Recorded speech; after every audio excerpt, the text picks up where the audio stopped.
안녕하십니까. 이번 시간에는 NCS 재직자 훈련 컨설팅에 대해서 이해하는 시간을 갖도록 하겠습니다. 혹자는 직장인의 유형을 4가지로 나눕니다. 멍게형, 똑부형, 멍부형, 똑개형인 것이죠. 멍게형은 멍청하고 게으른 유형, 똑부형은 똑똑하고 부지런한 유형을 말합니다. 문제는 항상 회색지대에 있는 똑개형, 멍부형인 것이죠. 외국 기업의 사례를 통해서 어떻게 이런 인사관리를 하는지 한번 살펴보도록 하겠습니다. 세계 최고의 기업 지인은 인적자원 관리를 함에 있어서 퍼포먼스도 낮고 가치 공유도 낮은 직원들에 대해서 신속히 교체한다고 합니다. 반면 퍼포먼스도 높고 가치 공유도 잘 되는 직원들은 승진시키고 최고의 보상을 해준다고 합니다. 그러면 회색지대에 있는 사람들은 어떻게 하고 있을까요? 회색지대에 있는 사람들 중에 퍼포먼스는 낮은데 가치 공유가 잘 되는 사람들은 재도전의 기회를 부여한다고 합니다. 반면 퍼포먼스는 높지만 가치 공유가 잘 되는 사람들은 장기적으로 조직을 파괴할 우려가 있으므로 대체 선수가 확보되면 교체한다고 합니다. 시사하는 바가 많죠. 인사 담당자, 채용 담당자의 핵심 직무가 우수한 인재를 확보하는 것이라면 교육훈련 담당자의 핵심 직무는 성과가 낮은 사람들을 높은 성과자로 바꿔주는 역할입니다. 그런데 우리 중소기업에게는 교육훈련을 하는데 여러 가지 장애물이 있습니다. 첫 번째는 인재 육성의 필요성, 중요성에 대한 인식 부족이죠. 예를 들어서 중요한 건 교육이 아니라 기술 개발이야 라고 얘기하는 임원, CEO에게 이 부분을 설득하기는 매우 어렵습니다. 두 번째는 교육훈련 예산 및 시간의 부족입니다. 교육받으러 3일 가면 그 기계는 누가 돌려라고 현장 부서장이 얘기하는 경우 교육 담당자 입장에서는 이 부분을 납득할 수 있도록 설명하기가 쉽지 않습니다. 세 번째는 교육훈련의 효과에 대한 의문, 전직에 대한 불안입니다. 애써 훌륭한 인재로 육성해 두었더니 대기업으로 가버리면 어떻게, 이런 부분들이 우리 중소기업의 대표적인 교육훈련 장애물이라고 할 수 있습니다. 결과적으로 중소기업의 CEO들은 이런 이유로 돈이 많이 안 드는 교육, 실무에 즉시 활용 가능한 교육, 조직의 로얄티를 높여주는 교육들을 선호합니다. 그럼에도 불구하고 우리 중소기업의 입장에서는 시간, 예산 등의 부족으로 인재를 육성하는 데 많은 어려움을 느끼고 있습니다. 우리 중소기업들이 성과 중심으로 인재를 육성하기 위해서는 몇 가지 방안을 강구할 필요가 있습니다. 첫 번째는 정부의 중소기업 HR 지원 제도를 잘 활용하는 것입니다.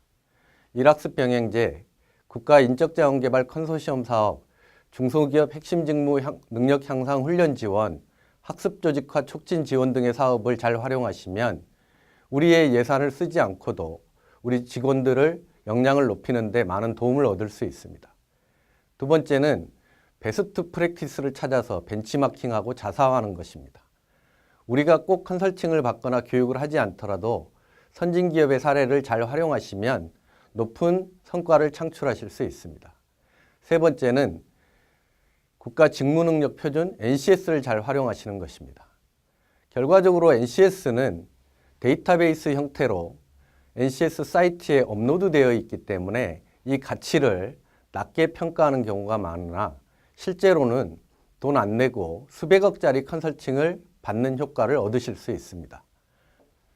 그럼 지금부터 NCS 활용 재직자 훈련 컨설팅 결과물에 대해서 구체적으로 살펴보도록 하겠습니다.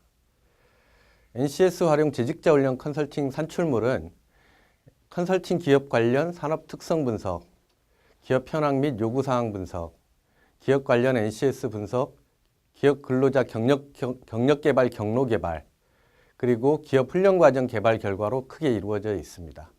이 중 산업 특성 분석, 그리고 기업 현황 및 요구사항 분석을 생략하고 핵심 산출물 중심으로 살펴보도록 하겠습니다. 채용 컨설팅과 마찬가지로 재직자 훈련 컨설팅도 기본적으로 기업이 요구하는 직무를 분석하고 이 직무 분석 결과에 매칭되는 NCS를 찾아내는 작업을 하게 됩니다.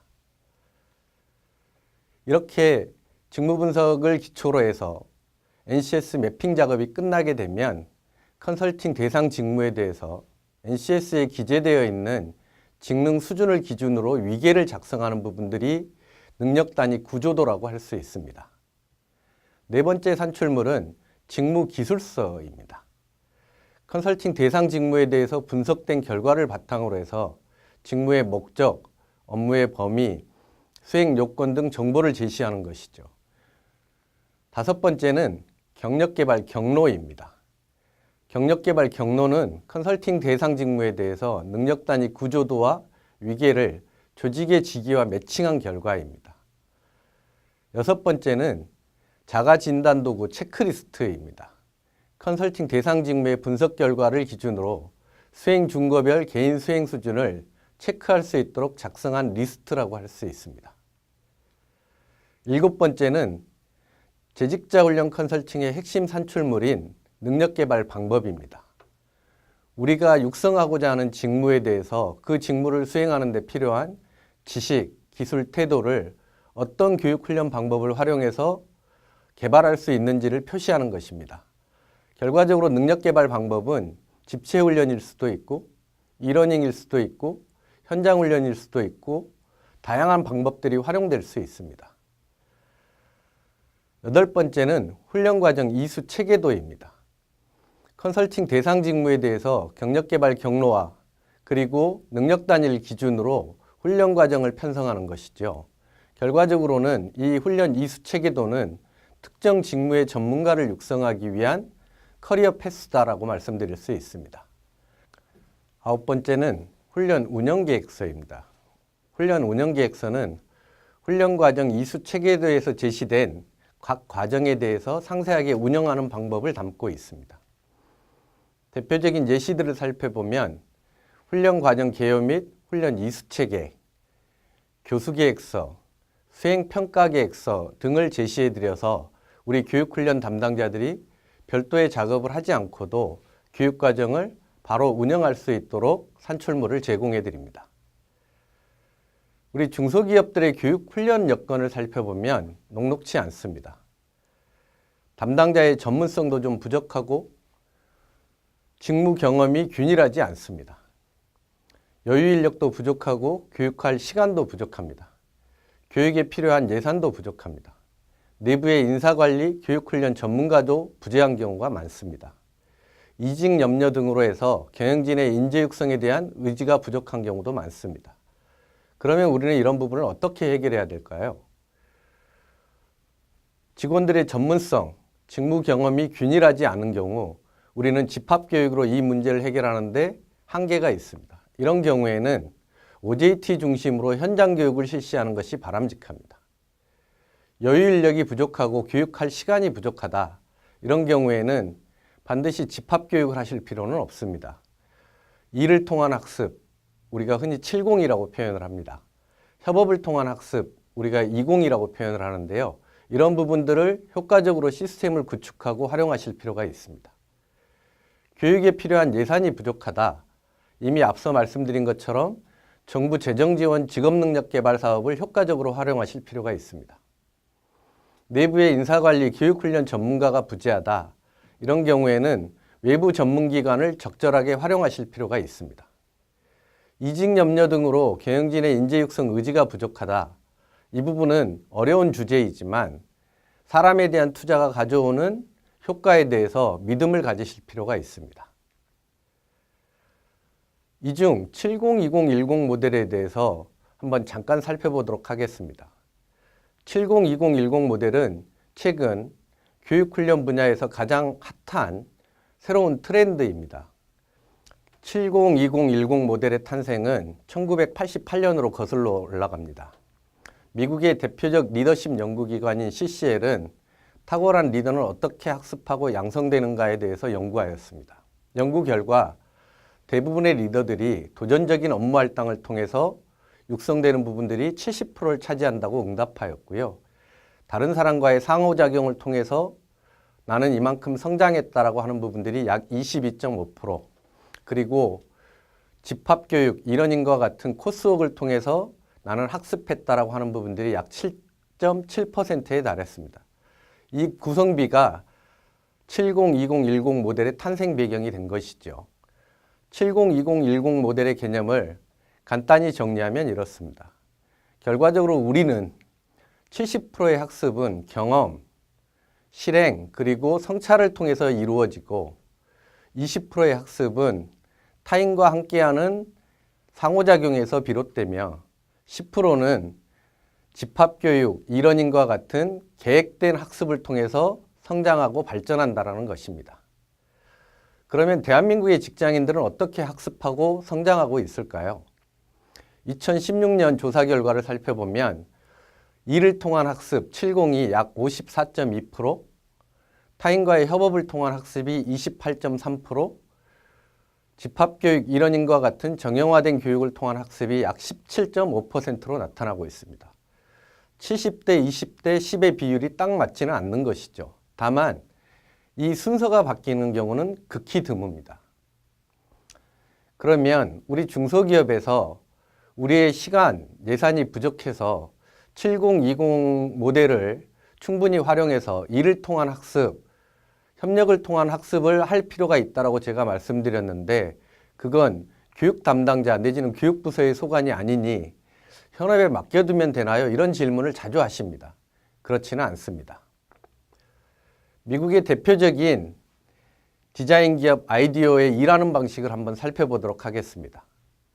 아이디어는 과제를 의뢰를 받으면 프로젝트 디자이너는 자신이 아는 제품이나 서비스 정보를 모두 공유합니다.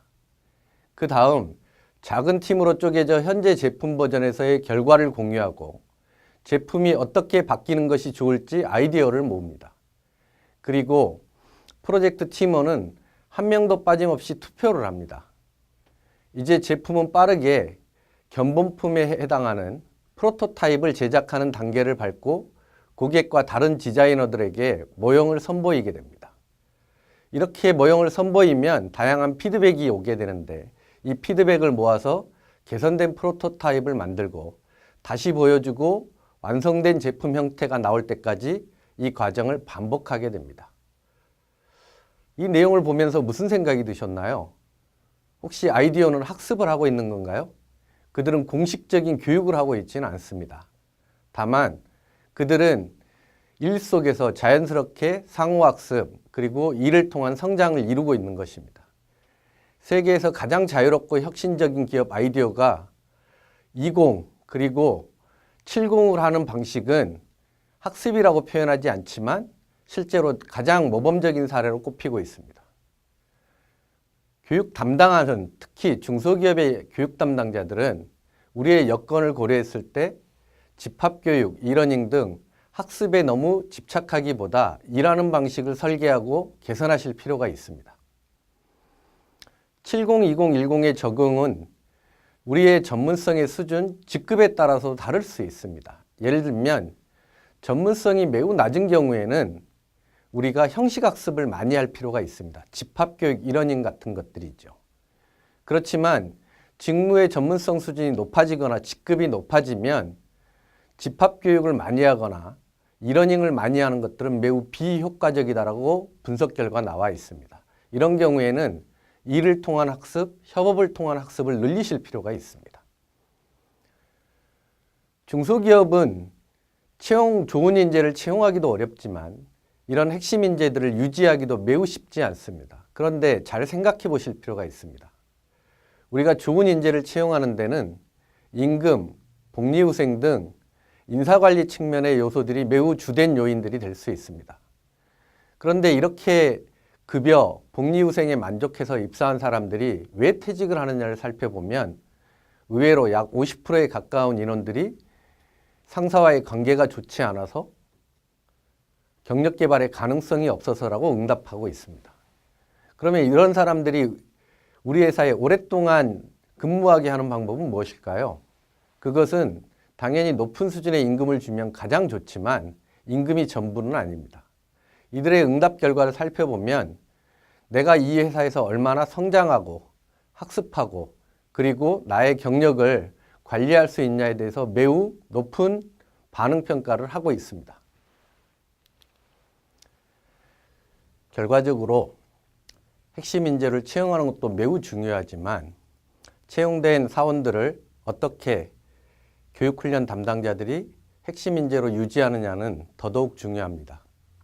다음 시간에는 블라인드 채용을 통한 우리 중소기업의 경쟁력 향상에 대해서 살펴보도록 하겠습니다.